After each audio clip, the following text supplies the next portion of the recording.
ಇದೀಗ ಬಂದಿದ್ದು ಅತಿ ದೊಡ್ಡ ಶಾಕಿಂಗ್ ಸುದ್ದಿ ಅಂತ ಹೇಳ್ಬೋದು. ಹೌದು, ಅನಂತ್ನಾಗ್ ಅವರು ಈ ನಿಲ್ಲುವ ಏರಿದ ಸುದ್ದಿ ಸಂಪೂರ್ಣ ಮಾಹಿತಿ ನಾನು ನಿಮಗೆ ಕೊಡ್ತೀನಿ. ಅದಕ್ಕೂ ಮುನ್ನ ಚಾನಲ್ ಕೂಡ ಸಬ್ಸ್ಕ್ರೈಬ್ ಮಾಡಿ. ಇದು ಕನ್ನಡ ಚಿತ್ರರಂಗ ಕಂಡಂಥ ಅದ್ಭುತವಾದಂಥ ಮತ್ತು ಹಿರಿಯ ನಾಯಕ ನಟ ಅಂತ ಹೇಳ್ಬೋದು ಅನಂತ್ನಾಗ್ ಅವ್ರನ್ನು. ಹೌದು, ಸಾಕಷ್ಟು ಸುಮಾರು 350ಕ್ಕೂ ಅಧಿಕ ಸಿನಿಮಾಗಳಲ್ಲಿ ಅಭಿನಯಿಸಿ ನಾಯಕನಾಗಿ ಪಾರ್ಶ್ವಕ ಪಾತ್ರಗಳು ಕೂಡ ಅಭಿನಯಿಸಿದರು.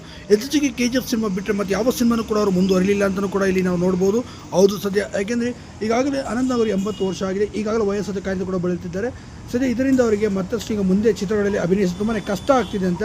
ಆ ಕಾರಣಕ್ಕಾಗಿ ನನಗೆ ಇನ್ನು ಮುಂದೆ ಚಿತ್ರದಲ್ಲಿ ಅಭಿನಯಿಸಲು ಬಹುತೇಕ ಕಷ್ಟ ಆಗುತ್ತೆ ಅಂತ ಕೂಡ ಹೇಳ್ತಿದ್ದಾರೆ. ಇದರಿಂದ ಇನ್ನು ಮುಂದೆ ನಾನು ರೆಸ್ಟ್ ಮಾಡಬೇಕು, ಹಾಗೆ ಕುಟುಂಬದ ಜೊತೆ ಟೈಮ್ ಕೊಡಬೇಕು ಅಂತ ತೀರ್ಮಾನ ಮಾಡಿದ್ದೇನೆ ಅಂತ ಅನಂತ್ನಾಗ್ ಅವರು ಹೇಳಿದ್ದಾರೆ.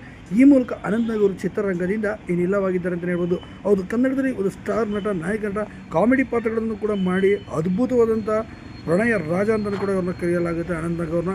ಇಂಥ ಅದ್ಭುತವಾದಂಥ ಕಲಾವಿದ ಇದೀಗ ಚಿತ್ರರಂಗದಿಂದ ಏಕಾಏಕಿ ಕಣ್ಮರೆ ಆಗ್ತಾ ಇರೋದು ನಿಜಕ್ಕೂ ಕೂಡ ಎಷ್ಟೋ ಜನ ಅವರ ಅಭಿಮಾನಿಗಳಿಗೆ ನೋವು ಕೊಟ್ಟಿದೆ.